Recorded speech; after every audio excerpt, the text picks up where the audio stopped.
me now, I ain't no holy individual, but I am righteous. I'm not gonna lie to you, I'm not gonna steal from you, I'm not gonna cheat you. I'm gonna tell you the truth, whether you like it or not. That's it.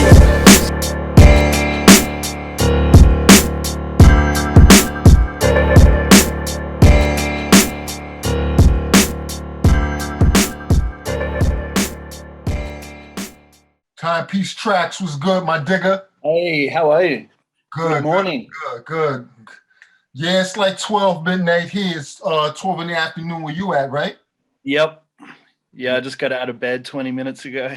Oh, wow. You must have been up late the night before banging out beats. Yep.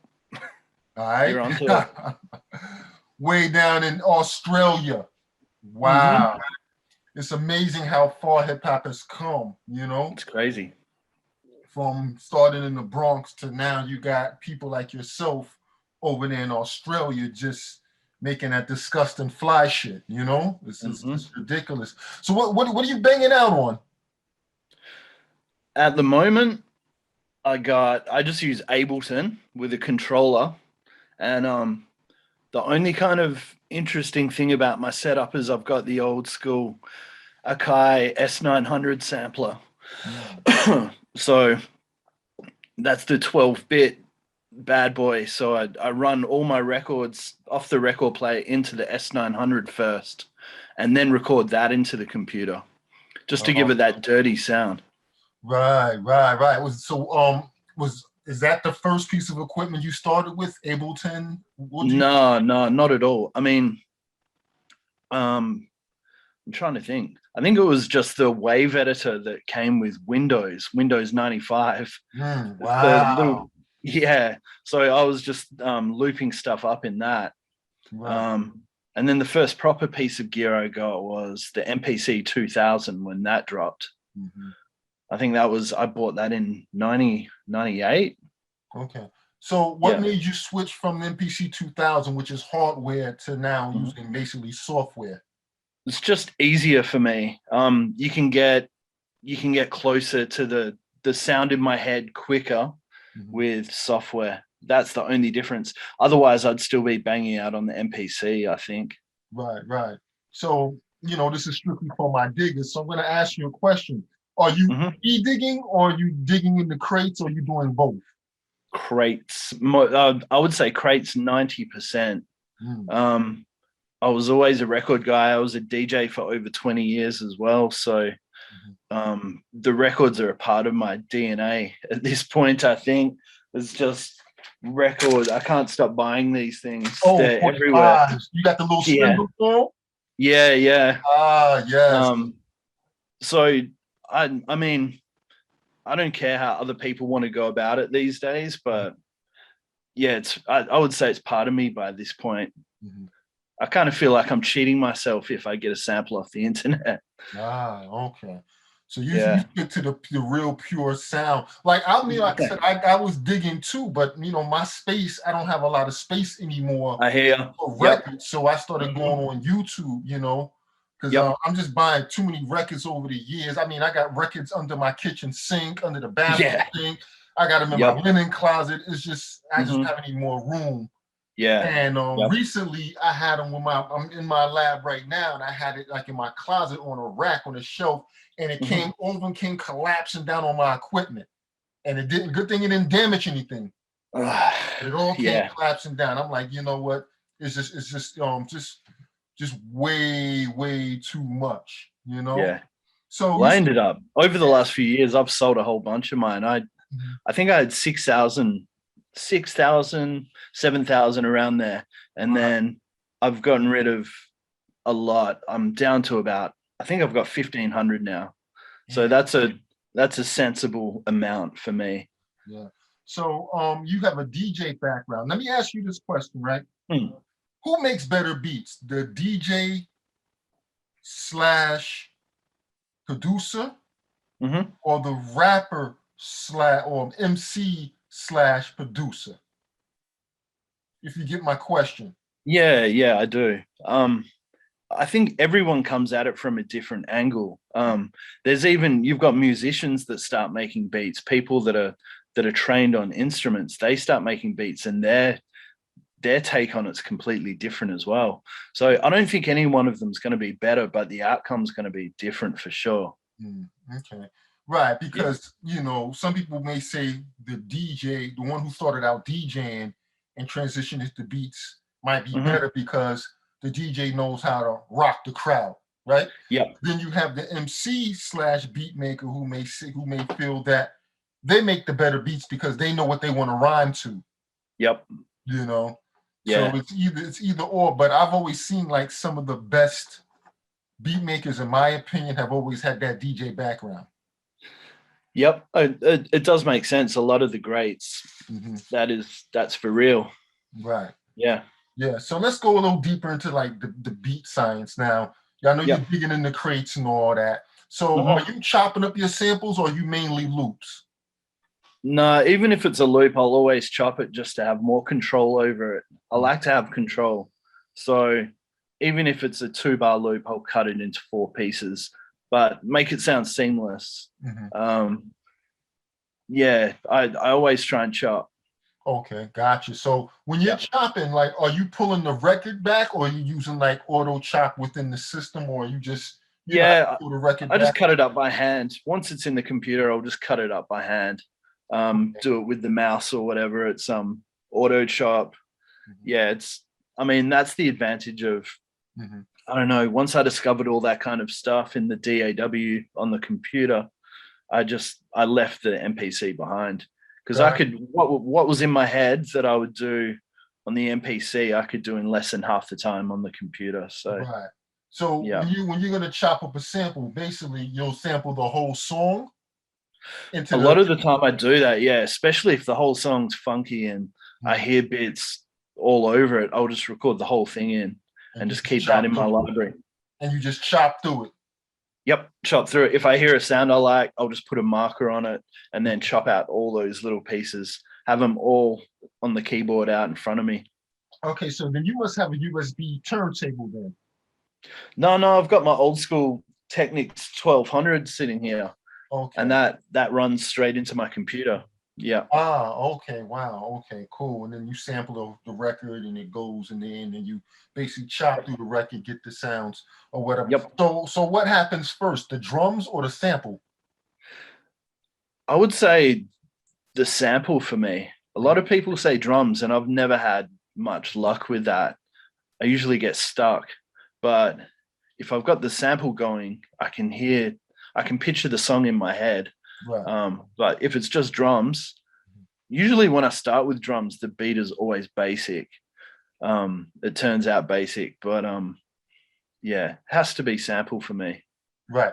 So, all right. So you got the record, you find the sample, you put it into the computer, you chop it up. So once you chop it up, do you lay a sequence and and then put the drums?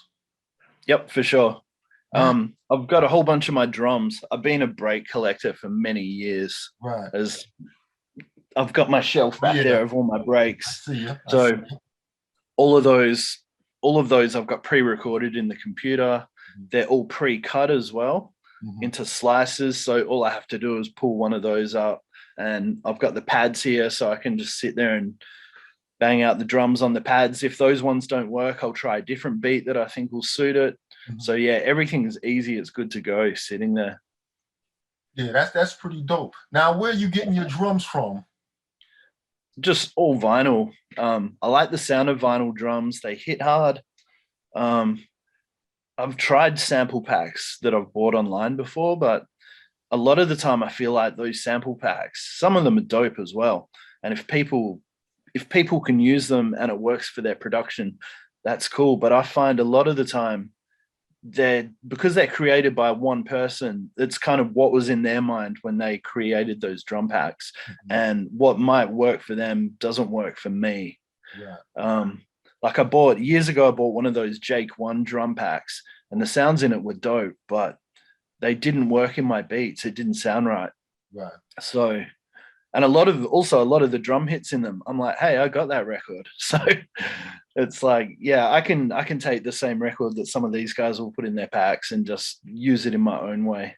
Right. So just from what you're saying is basically most of all your sounds come from record for the most part. Yeah, like 90%, I'd say. Yeah. Okay. Wow. Yeah. So, are you opposed to using drum loops or No, drum? not at all. No, Okay. So doesn't matter to me. As long as it bangs it, that's the only thing. right, because you know some people are so purist that they have to chop up the loop and finger drum Yeah. thing in hi-hat and all that. So you will take No, a lot if of it sounds good, that's all that matters to me usually. right. Yeah. Now, in your opinion, does every song need a bass line in it? No, because some of I was thinking about this recently. Some of my favorite songs don't have bass. I was thinking about Speak Your Clout by Gangsta. Right. And that's just a drum beat with a noise behind it triggered over and over. And that beat's a crazy head nodder. Yeah. There's a lot of tracks out there like that. Gotcha.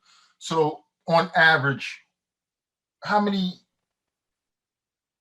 tracks are your beats? Like, you know, you have your kick. Oh man, I would say I'll pull up a random one. We'll have a look. I would say maybe about 10. Wow, that's a lot. Yeah, but a lot of those, there'll be one for drums. I always use some percussion kind of sounds in the background, bass, and the sample. And then I'll always have tiny little samples from other records, you know, coming in and out. Right. So yeah, I would say about 10 all up. So what do you do to keep from overproducing a beat? You know, sometimes, you know, we get into a zone and we gotta leave room for the MC to rhyme. Yeah, for real. That's one of my biggest obstacles, overproducing. I always put too much in there, but I've slowly over the years learnt, especially the last 2 or 3 years, now that I'm collaborating with a lot more rappers.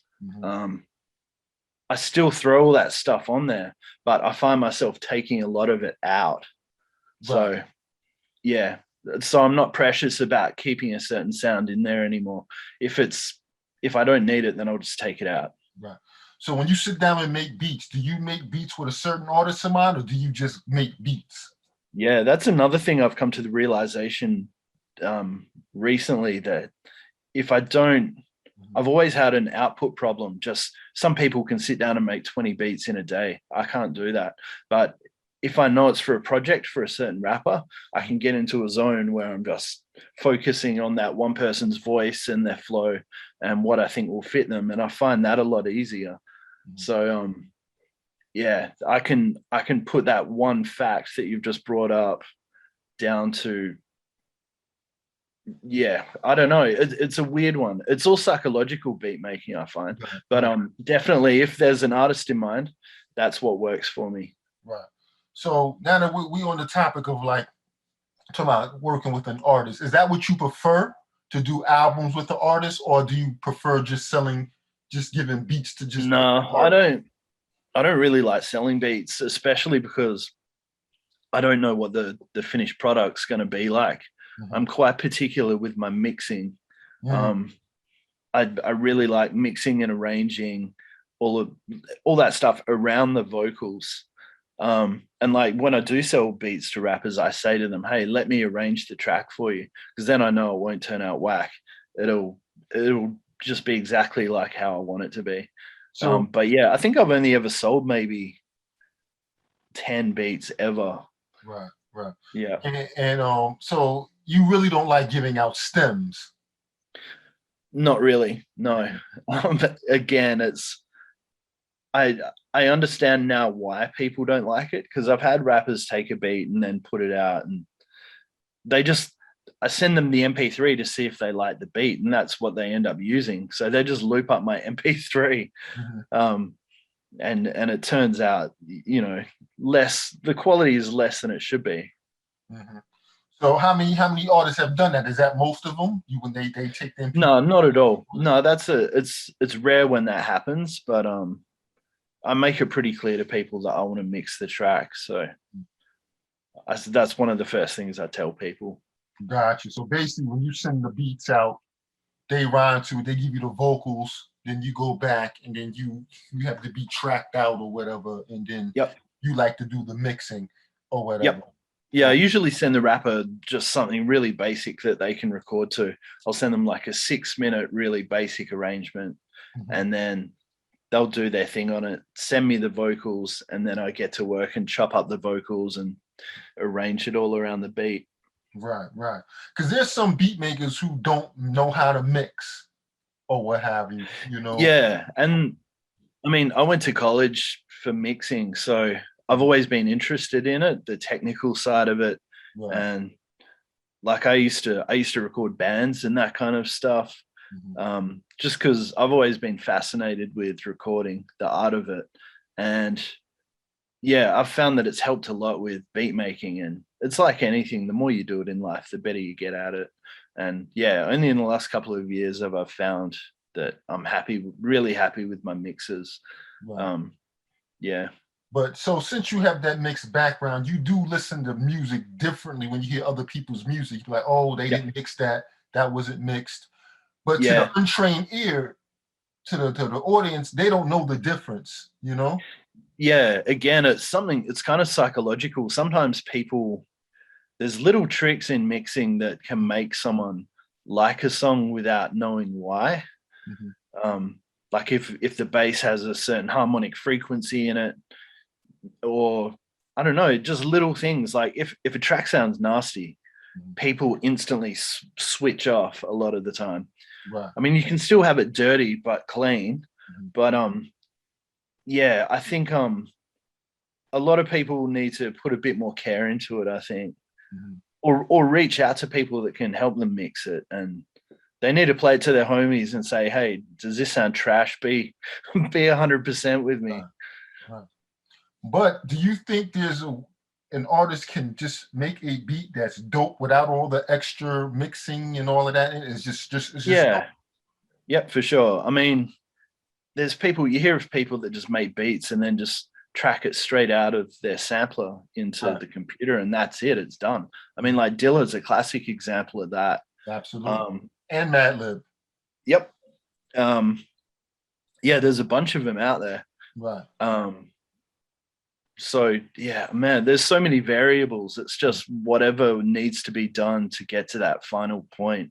It's like a journey with stops along the way. Like you reach a point in your destination and go, right, what do I have to do now to get past this section? Or how they were doing it, that's like to me like the rawest form of hip hop, just keeping it absolutely raw. So their joints were dope. I mean, I love what they did. And I was surprised that they didn't mix and they were giving these guys, you know, giving them the CD. And I read an article in Madlib where, you know, Busta Rhymes, Common, and them were just taking it right off the CD, you know, where he wasn't really mixing it, you know what I mean? Where they weren't getting stems or nothing. It was like they took it off the CD and it just banged, you know? So that's definitely definitely amazing, you know? Yeah, for sure. Amazing, you know, so let's move further along.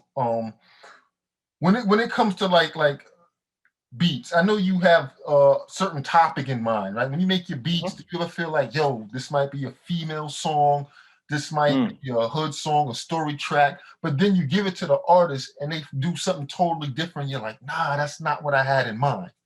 Yep. Does that happen?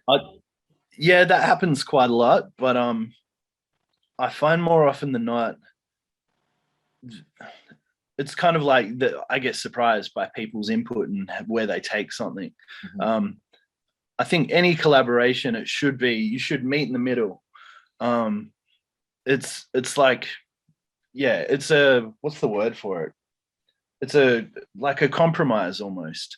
You have to kind of work it out and do whatever's best for the song, basically.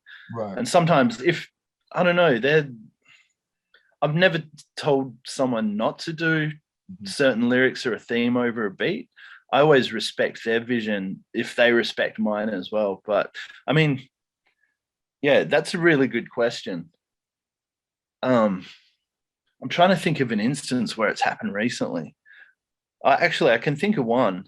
I sent someone a beat that was it was kind of gloomy beat, but they turned it into a song about a woman that left them, and I didn't even think of that. I didn't think of that theme in my head, but when he gave me that theme, I just straight away I went, wow, that's really going to fit that song.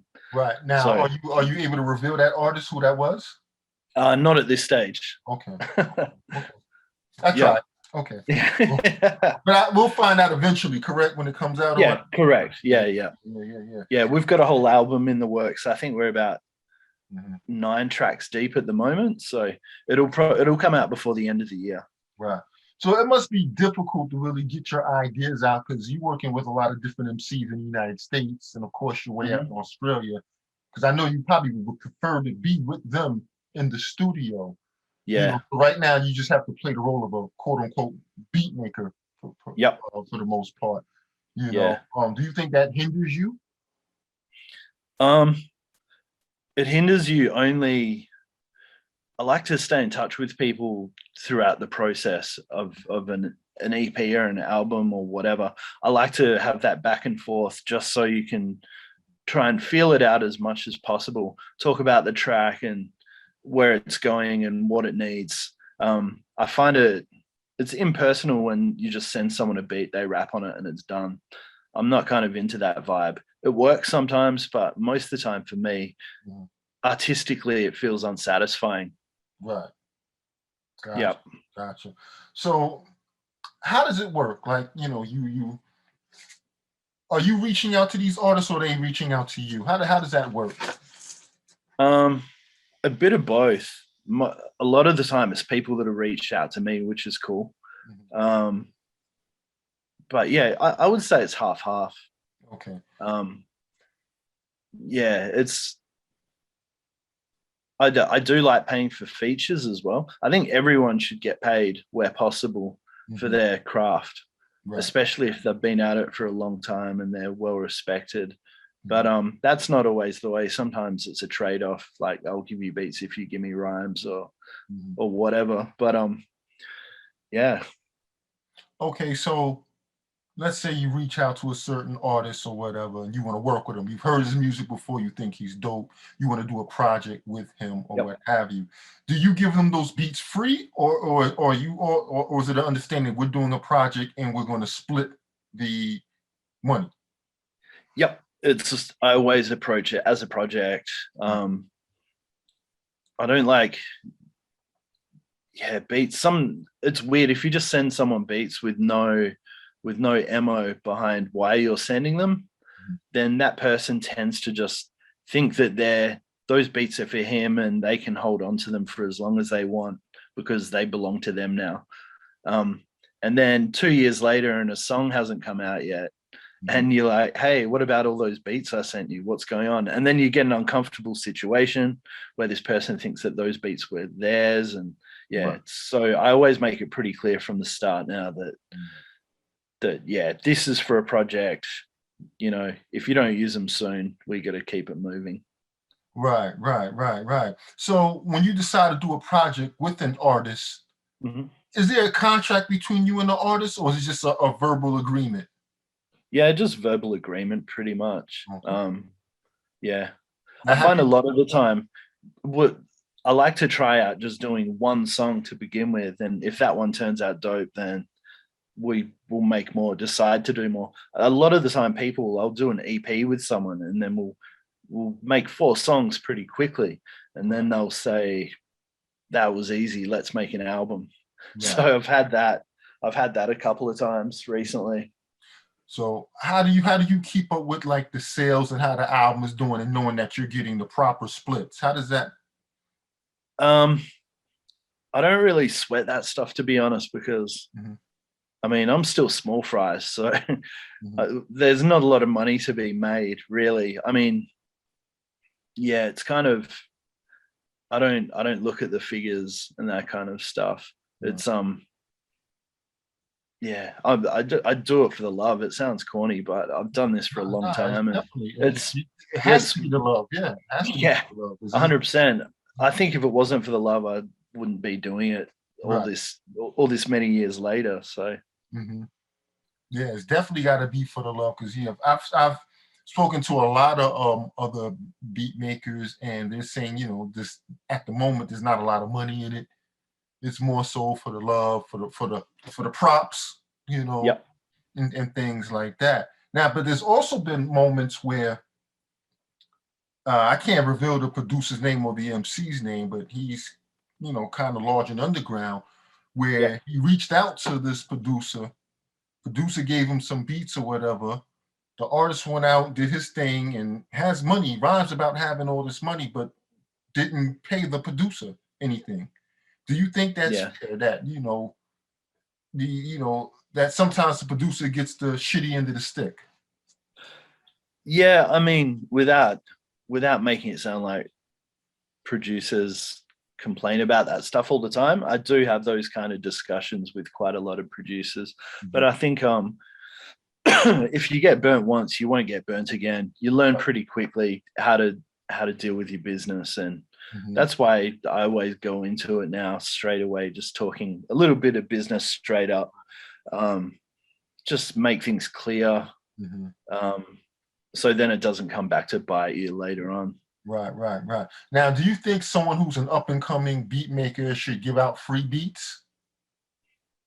Yeah, I think so. It's good to get your name out there. That's kind of, it's what I did, and it's what I still do. Yeah, I mean, a beat's a beat to me. I used to hold on to beats like they were treasured possessions, but now I can just make another beat. That's all there is to it. Right. So yeah, the more beats I get rid of, the more I need to make. It's kind of, it's that mentality. Right. So now we have artists out there that's on the underground, you know, in the US, that's doing their thing, bumbling or whatever. And have you ever sold a beat or gave a beat to someone that you just really wasn't feeling? I want to say yes, but I can't think of anyone. Well, I don't need you to name names. I don't want to. Yeah. You know, But I'm just, they're always as long as I hear something in that person, that's all that matters to me. Right. If I think there's something dope about them, and yeah, that's all that matters. Right. Because there's a lot of artists in the underground that's doing their thing, but I'm not gonna say I feel every single body. Oh yeah, absolutely. Some people they're just not my particular taste at the moment. Yeah. You know, and I was just wondering, like, when it comes to, like, and you'll hear artists say who they want to work with, these artists, and you might have an artist that says, hey, I want to work with Timepiece tracks, but you're in your head like, I heard his music, I'm not really impressed by him, but he wants to buy a beat from you or whatever. Do you sell him the beat, or do you stick on principle like, nah, for the culture, nah, I'm not I mean, you know what I mean? Yeah, I hear. It's only if I think the styles won't blend. Yeah, because some guys have hit me before, actually. Now that I'm thinking about it, a couple of people have hit me and have said, hey man, have you got beat packs? I want to buy a beat off you. And then I go listen to their music and I'm just like, why would this person even want one of my beats? Like someone hit me and I listened to his music and it was just like him screaming over some EDM sort of music. I was like, what the hell? This is wild. Well, I don't even understand why this guy would want one of my beats. Did you sell him the beat? No. So you just straight up told him, like, I don't think our styles will blend in. Exactly. Yeah. With all due respect, you know, you're doing your thing, but I don't think it would. Yeah, it's not going to work. Right. Yeah. Because there are dudes like I said, there's dudes in the underground that are making a name for themselves that are, you know, considered dope. But there's some, you know, I don't feel everybody that comes out. Some dudes I listen to, okay, yeah, they're all right, they're cool. You know what I mean? But I don't feel them like everybody else is feeling them. And if they want a beat from me, to me, I wouldn't want to sell them a beat or work with them because like I'm just not into them like that, you know? Yeah, for real. Yeah. And I was just wondering, I was just wondering, do you ever feel this, you know, there's anybody that's hot and underground, but in your mind, you're like, they may be hot, they're not whack, but I'm just not feeling them.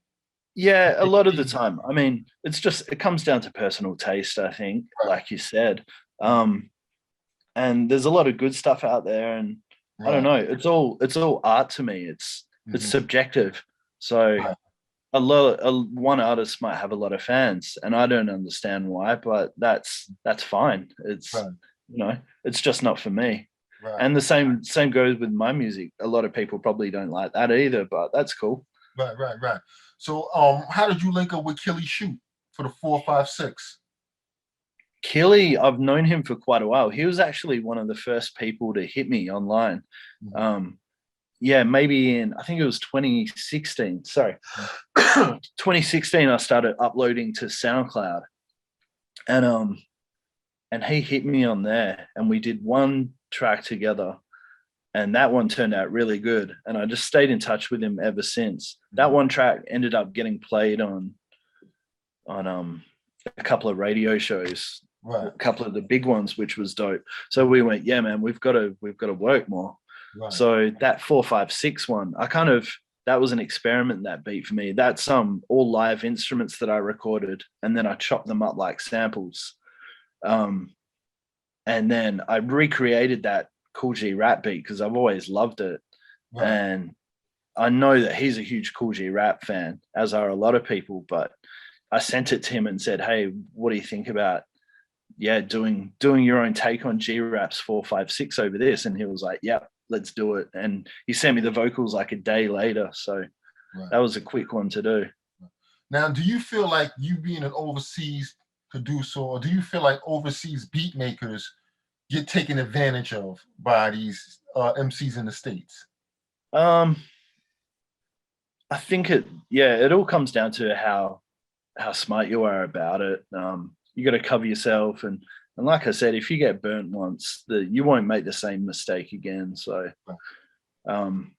it's like a business transaction that you make with anyone anywhere. You've just got to go into it. You go into it smart, I guess. Right.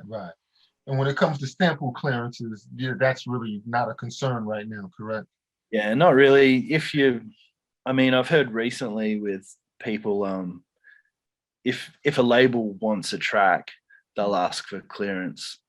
But but even then, like, I've heard from people higher up in the industry, if you're selling less than 20,000 copies of a release, then there's no point in clearing it. Right. And for the most part, the releases that these underground guys are putting out, they're not selling 20,000, correct?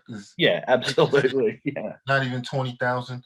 Just a rough estimate that you would say the average or underground artist / producer is selling copy wise?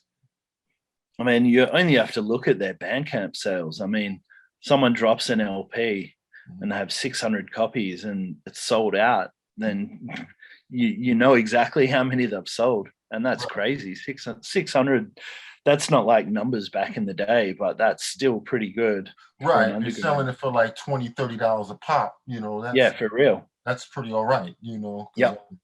Yeah, I think that's pretty dope. If you can get absolutely 1,000 and sell it for $20, $30 a pop, I mean, that's good money. I mean, if you can do that quarterly, constantly quarterly, that's a decent chunk of change. But that doesn't always happen because a lot of times the listeners hear things on YouTube, and I guess sometimes it may hurt the sales, or does it help the sales, or because a lot of times we hear the whole album already uploaded on YouTube and people listen to the music on YouTube and things like that. So I always used to wonder, like, how does an underground producer get paid?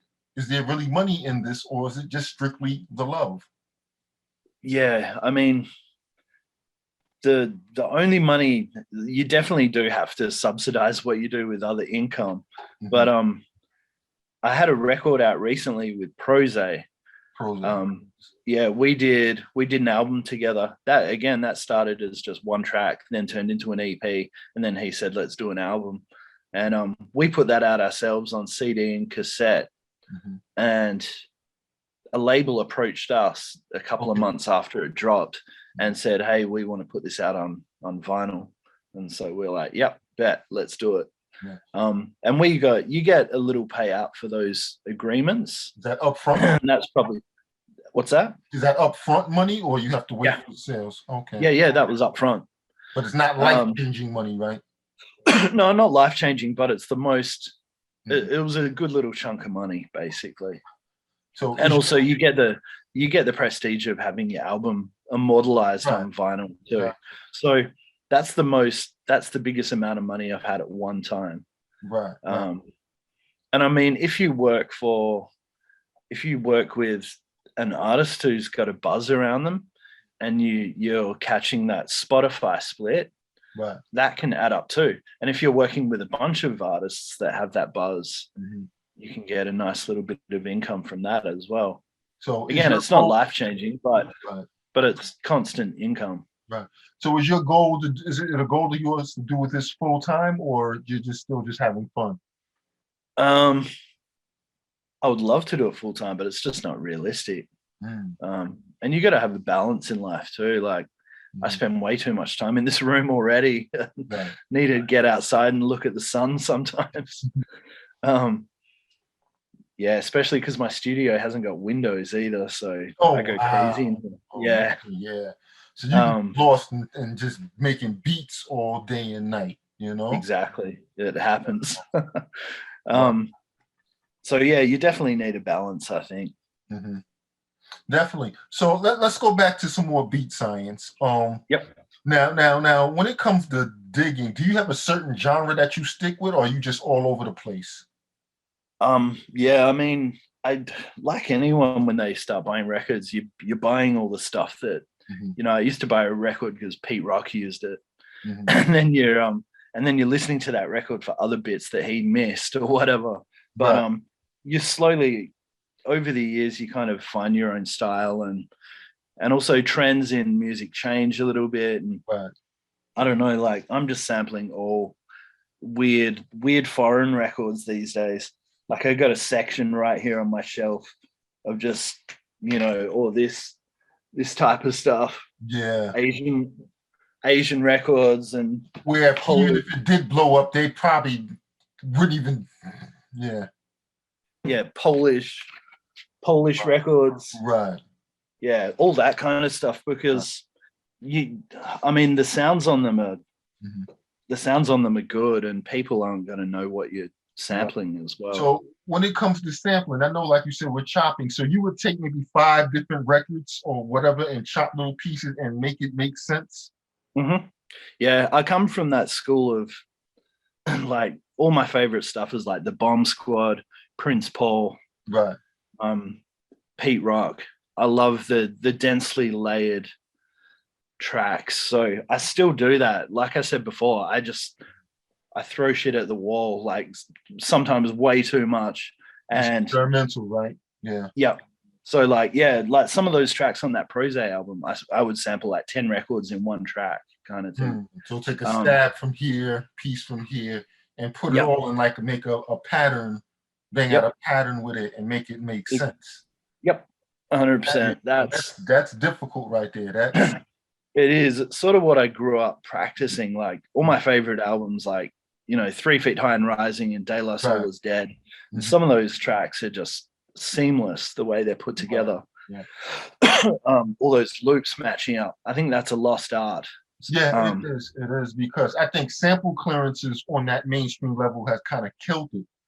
yeah, Because absolutely. it'd be too much of a headache to clear all those samples 100%. because it Yeah. became like an income for a lot of it became like a new income for a lot of those older Hmm. musicians now, Yep. and a lot of times Yeah. they want a large chunk of your publishing. Hmm. And, so yeah, that's very interesting. They don't the most a lot of if you go back and like listen to like the 90s hip hop, like PRT, Public Enemy, it had like a wall of sound. So it was Yep. multiple records in one beat that they were pulling in and out Yeah. and layering it, Absolutely. making it make sense, and it was really, really dope. But that Yep. that that art, it is a lost art. It is really a lost art because I think sample clearances kind of killed it. You know what I mean? Absolutely. Yep. But it can be brought back now by underground producers such as yourself, myself, because we're not selling a whole lot of records. So we can actually start doing that again. Yep. Just for Yeah. the That's kind art. of when I started getting beats out there online a few years ago, I thought to myself, how am I going to differentiate myself? And I'd always learned to layer loops, so I was like, man, that's going to be my thing. Not a lot of other people do it, so that's going to be my thing. Just densely layered tracks. Right, to make yourself stand out and things Yep. like that. So, what's the goal for 2021 and beyond for you? I got a bunch of projects in the works, albums and EPs with a whole bunch of artists. Pardon me. I've got an album with Navek B. I dropped a single with him a while ago. He's a rapper he's in Maryland. Okay. Originally from the Bronx. And he's an old guy too, but he's sort of, I think he's ready to throw in the towel, but he said, I want to release a dope album before I do. So we've been working on this album for about a year now, and it's almost done. I've got an album with Killy Shoot. I think we're about halfway through that. Okay. What else? I've got an EP with another guy from Maryland called Downtown Dawson. We're doing an EP together. I've got an album with Wally Clark from Nashville, and that's a 90s themed album, so that's all 90s sounding beats. What else have we got here? Lots of Lucy's, just singles with people coming out. An album with a kid from New York called Link Lone. See, a lot of these people, they're people who they're just underground cats who I like the art of collaboration, and it's what you can bring out of each other. Right. It's not here, have a beat, rhyme on it, and we're done. To me, it's about what you can actually create together. Will it stand the test of time? Will people like it? All those kind of factors. That's what interests me about creating. Right. So all these projects, I mean, you must have to just stay in the lab and make multiple beats every day. Pretty much, yeah. I mean, I spend at least, I would say, especially because of COVID, I haven't been working. So I would say I'm in the lab probably for 6 hours a day at least. Do you ever get beat block or just stuck ever? Because I mean, that's a lot of projects to fulfill. Yeah, it's I think a lot of the time beats that I think are whack, I used to delete a lot of stuff, but I hold on to those now because I found that you send them to a rapper and the rapper will like it. And then when they send you vocals back, you're like, man, that actually works. Right. So I found that happening quite a lot recently. So I'm more inclined to send people everything now, as opposed to just what I think is hard. Right. Gotcha. So before I let you go, is there any advice you can give up and coming beat makers that want to get to the level, at least to where you're at right now and beyond? What would you tell them? Yeah, just keep working, and don't follow trends, because what's going to come out of you will come out. But the more you push, the more you push to get a certain sound, the harder it becomes for what's naturally in you to come out. That's something that I struggled with for a long time. I just wanted to sound like Pete Rock for 10 years. And I'm not Pete Rock, so I'll never sound like Pete Rock. But, that was, try telling 20-year-old me that. Yeah, you've sort of got to embrace what you've got inside you and realize that, you can put your own stamp on this stuff if you let what's in you come out. Gotcha. That's probably the best way I can say it. Definitely. Well, listen, I want to thank you for taking the time. I know the time zone was kind of crazy for us or whatever. Yeah. And things it's so good. Thanks for reaching out. Oh yeah, most definitely. This is called Strictly for My Diggers for a reason. It's a platform for us, as beat makers to chop it up. I celebrate you and all these other beat makers that are still sticking with this style of art that it's a lost art. It's not popular, so it's got to be a labor of love. Absolutely. And a lot of times with this platform, I'm just putting the beat maker first in the forefront now. So now people can put a face to Timepiece tracks because we see the name all the time. and we don't know what you look like. So now, you know, you might have guys running up on you while you're in the grocery store. Yo, I saw you on Strictly for My Diggers. You Timepiece tracks. Oh, you did the beat Chili shoot. In Australia. So it's really just, you know, a place that I celebrate. You can get celebrated. And then at the same time, you're giving knowledge to these up and coming people, other producers, because there's a 15-year-old or 16-year-old that's sitting in his bedroom making beats, listening to your music, you know me, admiring you, and you're just giving all this game to them, you know? And I'm sure they're gonna appreciate that. You know? Yeah, the knowledge is there to be passed on. I'm very that's a big thing for me. I was lucky enough to have mentors coming up, and I learned so much from them. And I think it's important for people to pass that knowledge on and not hold on to it. And, you know, it's there to you. If you want the next generation to come up, then just pass that knowledge on. It's that simple. Right. And that's why this forum was created. You know, I was going to say this platform is perfect for that. So right, because these are beat maker questions. You know, a regular journalist or interviewer couldn't ask these questions. You know, so that's what makes this so unique, because it's beat maker to beat maker. You know, it's education for me as well. You know, salute to that. Yeah, definitely. Once again, thanks you for coming on the platform. This platform is, you know, it's in its beginning stages and things like that. But I'm so gracious that you took the time to chop it up with me. You know. Yeah, not a problem at all.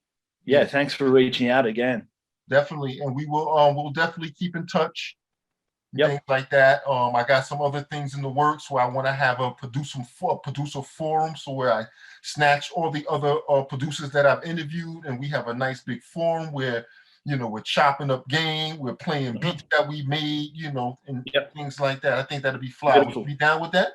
Yeah, absolutely. All right. Well, once again, thank you for being on the check-in, man. All right. Yep. All good. Enjoy your weekend. You too. Peace.